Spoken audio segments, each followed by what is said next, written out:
नमस्कार। आप सभी का स्वागत है कहानी प्रो में। यहाँ मैं सुनाती हूँ हिंदी की कहानियाँ, हिंदी की रचनाएँ और प्रेम की पातियाँ। अगर आपको ये कहानियाँ, ये पातियाँ अच्छी लगती हैं तो कृपया चैनल को सब्सक्राइब ज़रूर करें और वीडियो को लाइक करना बिल्कुल ना भूलें। और आज हम सुनेंगे मंजुल भगत जी के लिखे हुए उपन्यास अनारों का दूसरा भाग। तो चलिए शुरू करते हैं कहानी। अनारो, जल्दी कर ले भाई, मुझे शादी में जाना है। देर हो गई तो फिर जाके ही क्या करूँगी मैं। बस हो गया बीबी जी। अनारो ने दिन भर के काम की समाप्ति पर एक लंबी सांस छोड़ी, पल्ला झाड़ा और झोला थाम कर खड़ी हो गई। एक चवन्नी दोगी? आज तो बस में ही जाऊंगी, उसने फरमाइश कर दी। बीबी जी को अनारों से कल दावत का काम निकलवाना था, सो झट से बटुआ खोल उसे अठन्नी थमा दी और अठन्नी की गरमाई ठंडाने से पहले ही ताकीद भी कर दी। देख भाई, कल शाम को ज़रा जल्दी आ जाना। कुछ खास नहीं, बस 2-4 जनों का खाना किया है। मसाला वसाला पीस देना। घबरा मत, फालतू काम करवाऊंगी तो तेरा बाकी भी नहीं रखूंगी। 2-4 रुपए तेरे हाथ पे रख ही दूंगी। कल तक के लिए बीबी जी को अपनी मुट्ठी में देख अनारों ने एक और फरमाइश ठोंक दी। बीबी जी, कोई पुरानी साड़ी तो ज़रा मेरे लिए निकाल देना। यह वाली तो चीथड़ा हो गई, तन भी नहीं ढकता। और तो कुछ नहीं, साहब लोगों के सामने पड़ते लाज आती है मुझे। हाँ हाँ, देख दूंगी, अभी कल तो हो जाने दे। ये सारी फरमाइश आज ही पेश करेगी। बीबी जी अनारों को बाहर कर दरवाजे पर ताला डालने लगी। अनारों ने अठन्नी कल के जर्दा पान के लिए झोले के हवाले की और घर का रास्ता नापने लगी। घर जाकर अनारों ने देखा कि गंजी केरोसिन का स्टोव जलाए उस पर पानी रखकर बैठी है। हाथ की तश्तरी में जरा सी दाल है जिसे तन्मयता से वह बीन रही है। माँ को देखते ही 8 वर्ष की बच्ची खेल उठी। क्या लाई अम्मा? दिखा तो, कुछ खाने को लाई क्या? दोनों बच्चे उत्सुकता से माँ से लिपट गए। चलो हटो, मैं हाड़ पिराने गई थी कि सनीचर की पैठ में क्या लाई करके। यह लो, भकोस लो। जब तक माँ जीती है, मर गई तो रोना बैठ के उस भगोड़े बाप को और अपने फूटे नसीब को। चल रही गंजी, आटा ला, गूँथ के धरा नहीं तूने? अनारो एक साथ झोले पे कील टांगती, पानी गटकती, पाँव धोती बोल रही थी। आटा कहाँ धरा था जो गूँथती? ज़रा सी छोकरी ने माँ मौसी की तरह हाथ नचा के जवाब दिया। थकी मांदी अनारों ने कनस्तर का ढक्कन हटाया तो तली झांक रही थी। जरा सा जा मौसी कने से मांग ला, उसने आदेश दिया। लड़की आटा लेने गई तो अनारों ने केरोसिन के स्टोव की मरी सी लौ उकसानी चाही। स्टोव के डिब्बे में देखा तो वहाँ भी चुल्लू भर तेल ही दम मार रहा था। उसने तश्तरी की दाल वापस डिब्बे में भर दी। हांडी के खौलते पानी में सूप की सब्जी उलट दी और धीरे धीरे चलाने लगी। उसने सोचा, यह तेल तो रोटियां थोपने तक काफ़ी नहीं है। लड़की आटा लाई तो अनारों ने गूँथ कर टिकिया तो बना ली, पर बेली नहीं। सब की सब टिकिया सूप की भाजी के साथ ही हांडी में डालकर चलाने लगी। सोचा, जब तक तेल चुके तब तक कुछ तो पकेंगी। कुछ देर तो हांडी खदबद करती रही, उसके बाद वह सब काम ठंडा हो गया। अनारों ने हांडी उतार ली, फिर उसने मलीदा सा निकाल 3 जगह परस दिया। जे का है अम्मा, मैं तो नहीं खाता इसे, जाने का गोबर सा पाथ दिया तूने। 6 वर्ष के छोटू ने बाप जैसा मर्दाना नखरा ठोका तो अनारो भड़क गई। अरे मरो, खिचड़ी है खिचड़ी, दाल भात की बने है कि नहीं? वैसे ही आटे भाजी की बना लो, मैंने देखी है बनती हुई। काम पे नित नई चीज़ देख लो, तुमने अभी देखा ही क्या है? बस यही मदनगीर का मोहल्ला ना, ले उतार ले गले के नीचे। पेट में आग लगे है तो लोग घास पात भी नहीं छोड़ते, फिर यह तो अन्न है अन्न। अनारो बच्चों की भूख उकसाने के लिए सड़प सड़प कर खाने लगी। दो एक बार मितली सी उठी, जैसे लेई और छिलके निकल रही है, पर उपकाई को उसने गले के नीचे ही रोक लिया और भरसक खुश दिली से निवाले सटकती रही। आखिर गंजी सरक ही आई पास और वह भी उस नवीन सद्दू के गोले बनाकर मुख में ठूसने लगी। जीवा उसके स्वाद के प्रति बगावत कर दे, उसके पूर्व ही लड़की उन्हें पेट में उतार देती। माँ ने देखा, लड़की सयानी हो गई है, गरीबी के सबक जल्दी पड़ जाएगी। छोटू अब भी नकिया रहा था। मैं नहीं खाता, गोबर जैसा पता नहीं क्या पाथ दिया तूने। नहीं खाता तो भूखा मर, जब बाप का राज होगा तब खाना रबड़ी जलेबी। 56 भोग खिलाएगा वही आकर। साला पिद्दी सा तो है और नखरा दिखला रहा है बड़े लाट का। अनारों ने भग झक चुकने पर पीतल की तश्तरी एक झटके में परे सरका दी। हाथ मुंह धोकर छिंगली खटिया की गोद में सिमट कर पड़ गई। छोटू जरा देर कुनमुनाता रहा, फिर माँ के बगल में आकर पड़ गया। अनारों ने भी उसे खाने के लिए और नहीं फसलाया। गरम चला आज नहीं तो कल खा ही लेगा। झीकने की आदत पाल ली तो कौन यहाँ बाप की कमाई धरी है इनके पेट सेकने को। जब तक लड़की आकर उसके दूसरी तरफ लेटी, अनारों नींद में डूब चुकी थी। सवेरा हुआ, अनारों उठी तो उसे लगा वह सोकर नहीं मरकर उठी है। बदन में वही पहले वाली बासी कसमसाहट अब भी भरी थी।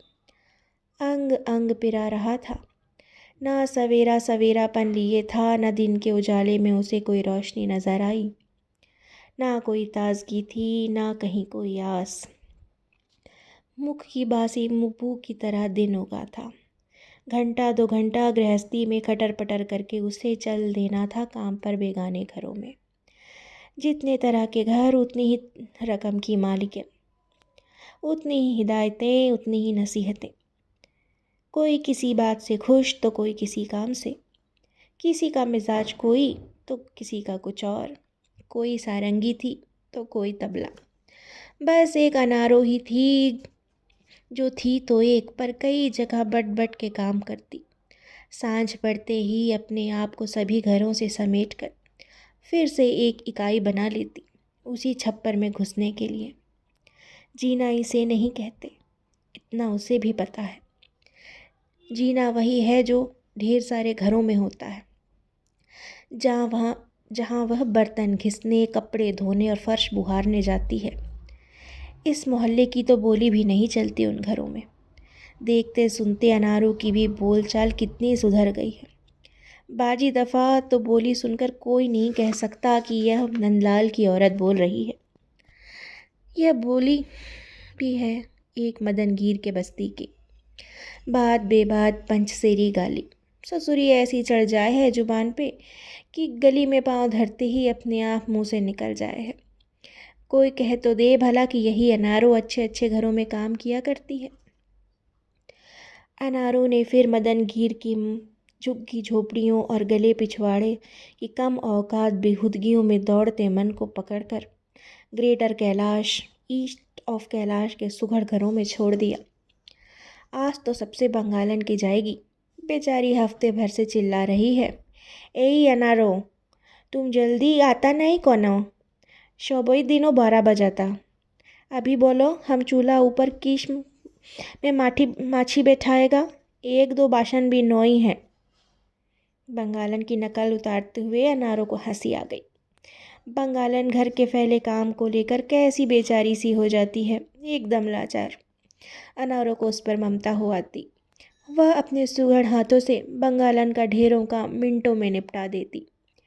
काम सुलटते देख बंगालन में जान सी पड़ जाती और वह फिर से हंसने बोलने के लायक हो जाती। ये औरतें भी खूब हैं, 10 की 10 चाहती हैं कि अनारों ठीक 9 बजे उनके घर पहुंच जाए।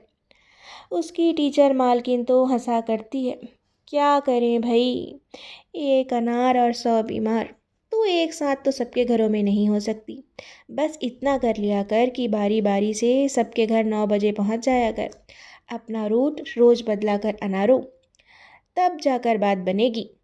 टीचर की नकल उतारते हुए अनारों को लगा कि वह चाहे तो एकदम पढ़े लिखों के जैसा बोल कर दिखा दे। ज़बान तो साफ़ है उसकी, पर हर समय सफाई से बना बना कर बोलने में अलसा जाती है अनारो। वक्त होता तो टीचर के पास बैठकर हिंदी पढ़ती। बंगालन के बाद आज टीचर के यहाँ ही जाएगी। बेचारी कभी नहीं चीखती, बस ऐसा टोकेगी इशारों में कि आप ही शर्म से सिर झुक जाएगा। फिर जाएगी मोटी के।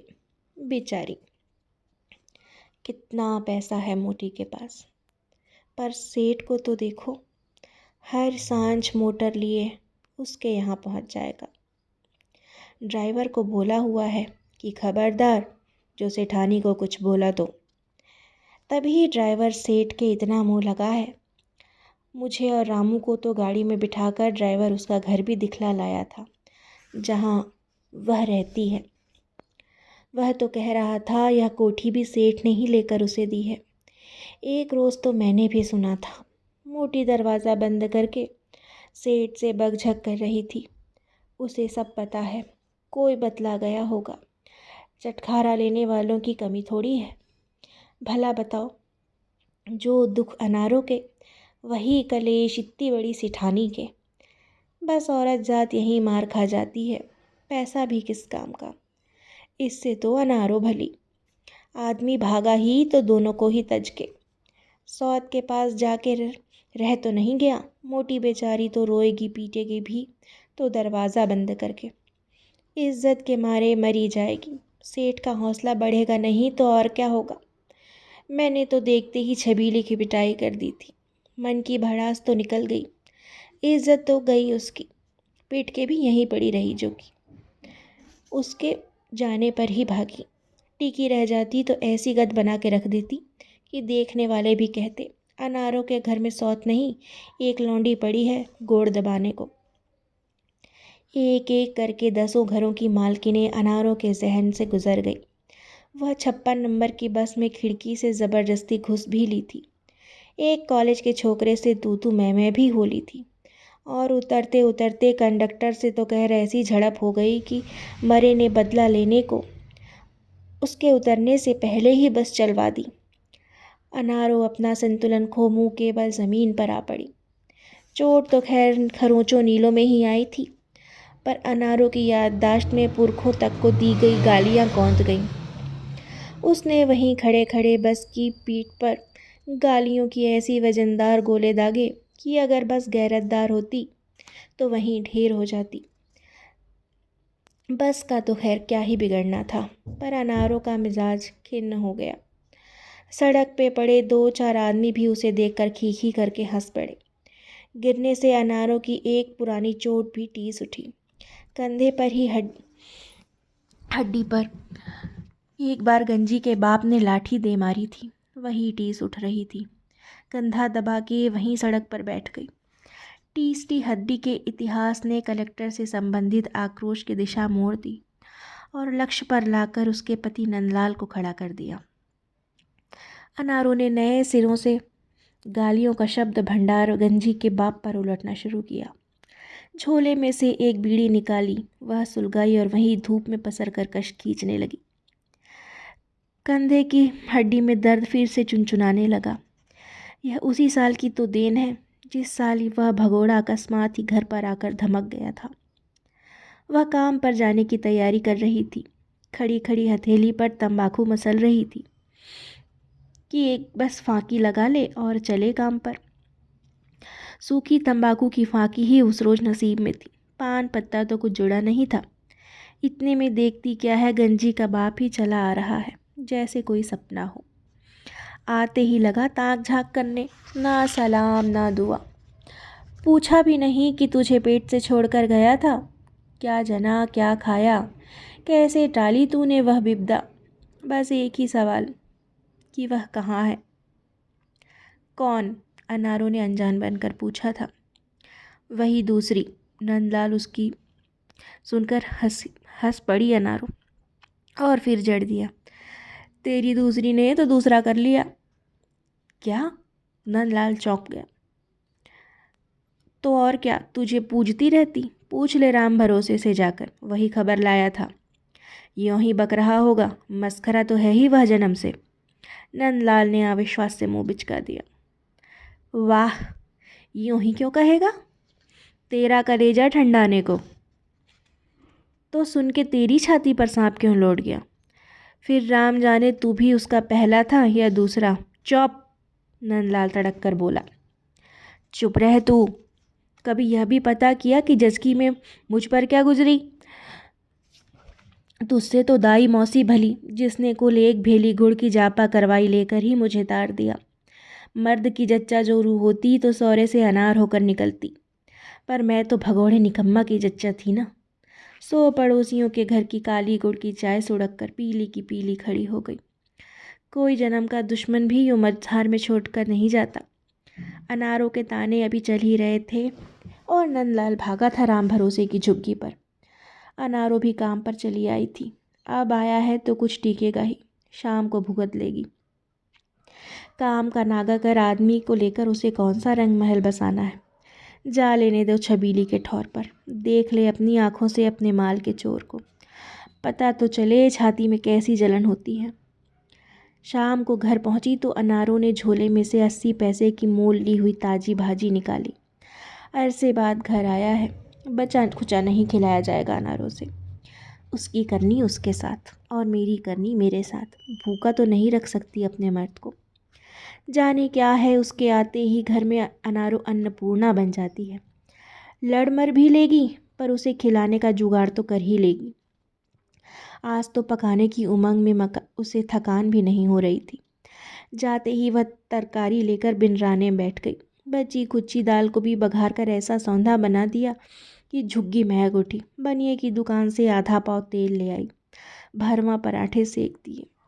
एक बीबी जी के घर से मांगा हुआ जरा सा गोभी शलजम का अचार भी झोले में बंधा धरा था, तो हरी मिर्ची भाजी के साथ मुफ्ता मुफ्ती मिल गई थी। उन्हें बूंद भर तेल और चुटकी भर राई में छौंक दिया। ज़रा चरपरी हो गई। सब कुछ जमा के वह नहा आई। गंजी को जरा सी दाल में आधी रोटी मींज कर खिला दी। वह आप ही पड़ी पड़ी सो गई। करीब 10 बजे उसका बाप आया। दूर से ही गंधाता चला आ रहा था। ज़रूर मती मारे का सा व्यवहार करेगा। अब तो यह अनारों ने सोचा, पर उसने भी मन ही मन तय कर रखा था कि गंजी का बाप आज लाख हुड़दंग मचाए, वह नहीं भिड़ने की उससे। बस चुपचाप खाना परस देगी। एक रोज़ तो कम से कम खसम लुगाई की तरह रह लें, फिर की फिर देखी जाएगी। उधर नंदलाल बिल्कुल तैयार होकर आया था कि बस छूटते ही फूट पड़ेगा।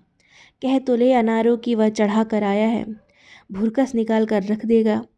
4 पैसे क्या कमा लेती है ससुरी, सोचती है हमने कमाई देखी ही नहीं। एक तो साली छबीली हाथ से निकल गई, ऊपर से ये 1.5 पसली की औरत नखरा दिखलाएगी। नंदलाल बारूद का सा घर आया, चप्पल कोने में पटक चारपाई पर पसर गया। पानी गरम कर दूं? नहा ले, थकान उतर जाएगी। खाना भी बना धरा है, अनारों ने शहद घुली आवाज़ पर नंदलाल से कहा। नंदलाल ज़रा चौंका, पर कुछ बोला नहीं। सोचने लगा, इस औरत का मीठा बोल कहीं कोई फरेब ना हो, धोखा देकर जाल डालेगी। राम भरोसे पता कर लिया था कि मैं छबीली के गया होऊंगा शायद, तभी तो उसने भी तो वाकई दूसरा कर लिया। मैं भी तो चारा डाल ही आया हूँ कि अगर उस दूसरे को भगा दे तो मैं उसका खर्चा संभाल लूँगा। नौकरी तो कोई ना कोई हाथ आ ही जाएगी, तब तक अनारों तो कमा ही रही है। ना नहाए तो हाथ मुंह में पानी ही छिड़क ले, खाना परस दूँ और जी क्यों छोटा कर रहा है। तेरे जैसे सीखे समझे को काम की कमी है क्या? कहते कहते अनारों अपने मर्द की पूरी लंबाई को चारपाई की हद से 1 फुट बाहर देख गर्व से फूली पड़ रही थी। ऐसा गबरू जवान, और न जाने कैसी कैसी लतें पाल ली हैं। अपना शरीर ही पिला देगा क्या इस मरी दारू को? बदन कसमसा रहा है तो पाँव दबा दूं, सारा दिन नौकरी की खोज में फिरा होगा। अनारों ने कह तो दिया, पर वह बखूबी जानती थी कि नंदलाल जब भी भागा हुआ लौटा है तो घर आते ही कभी नौकरी की खोज में नहीं निकला। यह तो उसने जरा आदमी की पत रखने को कह दिया। नंदलाल एक नखरीली रौबीली अंगड़ाई तोड़ता हुआ उठ गया। हाँ जी, एक लौंडिया का बाप हो लिया अब तो। चाकरी बिना कैसे चलाऊंगा। नौकरी की खोज में ही पूरा दिन गारत हो गया। मेल जोल वालों से पता लगाने गया था। घर की चौखट पर पड़े पड़े कौन देगा साला नौकरी टोकरी में डाल के मेरे लिए। नंदलाल फिर हाथ मुंह धोए बिना ही बोरी के आसन पर आकर विराजमान हो गया। अनारों ने भी सारे भोग परोस दिए। ऐसा रस लेके खाया नंदलाल ने कि अनारों का रोम रोम हर्षा गया। 3 पराठे गले से उतारने के बाद नंदलाल ने अनारों को हाथ खींचकर थाली से लगा लिया। ले, तू भी खा, तुझे भी तो सवेरे साली नौकरी बजानी है। अनारो हंसती। सूखी देह पर एक खुश्क चेहरा, धूप में तपा, जाड़े का मारा, धूल पानी का सताया हुआ, तिस पर चिंता भूख की असंख्य कचौटे। पर अनारों की लजीली हंसी में कहीं से आकर एक सहज मिठास घुल गई, जिसे नंदलाल की नज़र ने सोख लिया। अरे तू मुझसे बात तो कर ले, देख कितनी दूर से आया हूँ मैं। नंदलाल ने ऐसे कहा तो अनारों का फटा अचरा उघेड़ते हुए उसे अपने पास खींच लिए। बात तो कर ले का मतलब खूब समझते हुए भी अनारों उस आग्रह को टाल ना सकी। अगले दिन जब वह मांग कर जूता और दूसरे घर से चटनी और पिट्ठी पीसकर एक पुरानी कमीज, तीसरी मालकिन की हल्दी मिर्ची कूटकर एक फटा कोट घर ले आई थी, नंदलाल की भिखारी किसी गध बने घूमता देख अनारों के मन में टीस उठ रही थी। इन सब फालतू काम निपटाने में उससे ज़रा देर भी हो गई थी। घर लौटते हुए जी धड़क रहा था कि कहीं पहुंचते ही वाही तबाही ना मचा दे, सारा गुड़ गोबर ना कर दे नंदलाल। पर नंदलाल उसके पहुंचने के आधा घंटे बाद ही घर में घुसा था। उतनी देर में अनारों ने घर को इतना संभाल लिया कि लगे कि वह 2 घंटे से आए बैठी है। गंजी को भी खिला पिला के सुला दिया। घर घर काम करके नई किस्म की चाह उसके मन में उपज आई थी। उसका भी जी चाहता। जिस ढप से उसका आदमी उससे हटकर बैठकर हंसे बोले, ना उनमें गाली गलौज हो, ना हो सौत, ना रुपए पैसे की हाय हाय हो, ना ठर्रे की गंध। दुनिया जहान की बातें हों जिनमें ना कुढ़न हो ना जलन। बस खैर ऐसा दूध का धुला तो नहीं था नंदलाल। पर अगले 6 मास तक कभी रोकर कभी हंसकर अनारों उसके साथ रह ली। एक रोज़ नंदलाल ने आकर फिर से घोटाला कर दिया। 3 मास से वह दिहाड़ी पर मोटर मैकेनिक का काम कर रहा था, सो उसका चौड़ा था इन दिनों सीना और भी ज़्यादा। एक रोज़ वह कुछ और भी तन कर आया। अनारों काम पर से पिट तोड़कर घर पहुंची थी। रोज़ की तरह नंदलाल के सामने थाली परोस दी थी। अच्छा भला खाते खाते बोला, अनारों, वो कल मैं छबीली को यहीं लाने की सोच रहा हूँ। अनारों का हाथ तो कलछी में दाल भरे हांडी में ही थम गया। क्या? वो बेचारी इकली पड़ी है वहाँ, बल्कि उसका तो पैर भी भारी है। धम्म से कलछी समेत दाल की हांडी उतारकर अनारों ने नाली में पटक दी। किसका बच्चा है? दिमाग फिर गया है तेरा क्या? पराई औलाद के जापे की फिक्र करूँगा मैं? इतना गया गुजरा नहीं। फिर तेरी छाती पे लाके डालने को जो कह रहा हूँ तो अपनी औलाद है, इसी से तो कह रहा हूँ। और उसका दूसरा कहाँ मर गया? बौरा गई है तू क्या? उस चपड़ के नाती को क्या वह मेरे आगे टिकने देगी? वो तो मैं नहीं था ना वहाँ। अकेली औरत जात भला मर्द की बहाना थाम ले तो और करे भी क्या? मैं औरत जात नहीं दिखलाई दी तुझे? मैं इकली नहीं रही? अरे तेरी बात और है। बोल, कल शाम को ले आऊँ आकर? पहलोटी का जापा है, मुश्किल भी हो सके है। तू तो सब जाने बूझे है। अब के अनारों ने नंदलाल की थाली को भी उठाकर नाली में बहा दिया। गुस्से में उछलकर खड़ी हुई, धोती का पल्ला बदन से उघाड़ दिया और अपना फूला पेट नंदलाल के आगे तान दिया। बोली, ले देख ले, अपनी कन्नी यहाँ भी देख ले। अब तो औरत जात लग रही हूँ कि नहीं? अब भी कोई कसर रह गई है मेरे औरत होने में? फूला पेट और अनारों की हाफती काया का नज़ारा देखकर नंदलाल दम साधे रह गया। यहाँ भी वही काली करतूत रंग ले आएगी, इसकी उसे आशा नहीं थी। बोला, अरे यह क्या पाप पाल लिया तूने? यह पाप है सत्यानाशी, और वह जो उस कलमुही के पेट में बीज गिरा के आया है वो पुण्य हो गया।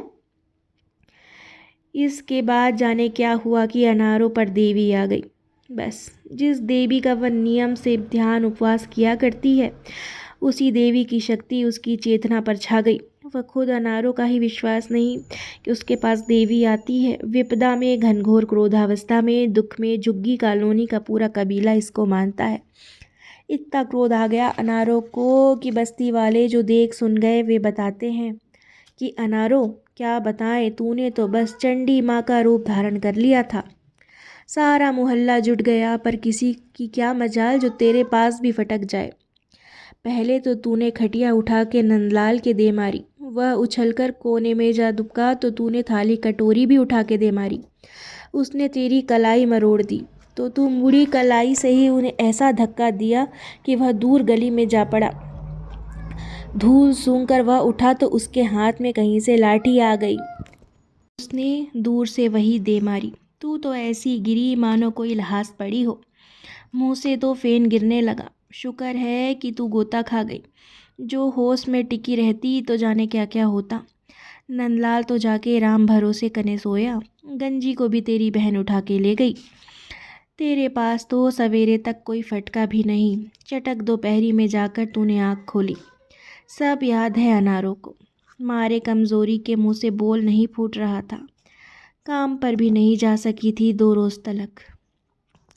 यही हड्डी जो थी जो मार खाकर फिर पिरा उठी थी। नंदलाल तो मुँह सवेरे ही गायब हो गया था। किसी से कुछ नहीं कह गया। अनारों के घर की देरी खेस भी नहीं मिल रहे थे। बस तब का गया तो पलटा ही नहीं। पड़ोसियों को, अपनी कोठी वाली मालकिनों के सहारे ही अनारों ने छोटू को जन्मा था। हुआ तो छबीली के भी लड़का ही था। राम भरोसे पता लगा आया था। कह रहा था, जिज्जी उसने तो अपने दूसरे वाले को ही समझा बुझा के पटा लिया है और वही छोरे का बाप बना बैठा है। अनारों के जी में आ रहा था कि जाके अपने मर्द की औलाद छबीली से छीन लाए। क्यों रहने दे अपनी चीज को वहाँ, जहाँ कमा के 2 का पेट पाल रही है, वहीं तीसरे के पेट में भी अन्न डाल देगी। कभी तो वह सौत का जाया भी इस जोगा होगा कि 4 पैसे कमा के अनारों की झोली में डाल दे और उधर छोटू भी कमाने लगेगा। बस जी, फिर क्या ज़रूरत रह जाएगी अनारों को घर घर चौखट फरलांगने की। धूप ने उसकी दुखती हड्डियों की सिकाई कर दी। बदन में ज़रा जान हो गई थी। बस से गिरने के बाद वह 2 घंटे बैठी तो उसने सोचा, मरा भेजा है कि सनीमा का पर्दा। जब देखो इसमें गंजी के बाप की ही कहानी चलती रहती है। जहाँ होगा कहाँ होगा, जब देखो कूटा तुड़ाकर भाग लेगा। बदन को समेट अनारों उठ खड़ी हुई। बीड़ी का बंडल समूचा ही रीत गया था। बैठकर करती भी क्या। सब घर छोड़ वह सबसे पहले मोटी बीबी जी के घर पर ही जा पहुंची। सब घरों में एक टीचर और यह एक मोटी बीबी जी हैं, जिन्हें अनारोज ने अपने सारी कहानी सुना रखी है। शायद पराई पीर सुनकर मोटी को हौसला मिलता हो। भगवान उसके मर्द को सद्बुद्धि दे कि वो गंदे रास्ते छोड़ दे और इज्जत से अपने बाल बच्चों में खड़ा हो ले। बीबी जी का सुहाग भाग बना रहेगा तो हम पर भी करम बरसेगा। अरे बड़े बर्तन की तो खुरचन ही बहुतेरी हम गरीबों के लिए। अनारों के दिल की कड़वाहट को तंबाकू की तरह मसल कर पी लिया और एक हमदर्दी भरा दिल लेकर मोटी बीबी जी का द्वार खटखटाया।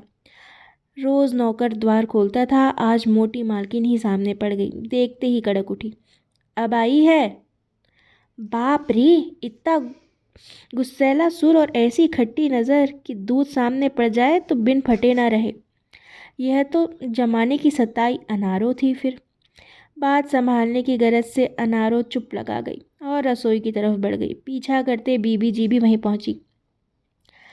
टाइम देखा है क्या हो रहा है, वह बरसी। अनारों चुपचाप बर्तन घिसने शुरू करने लगी।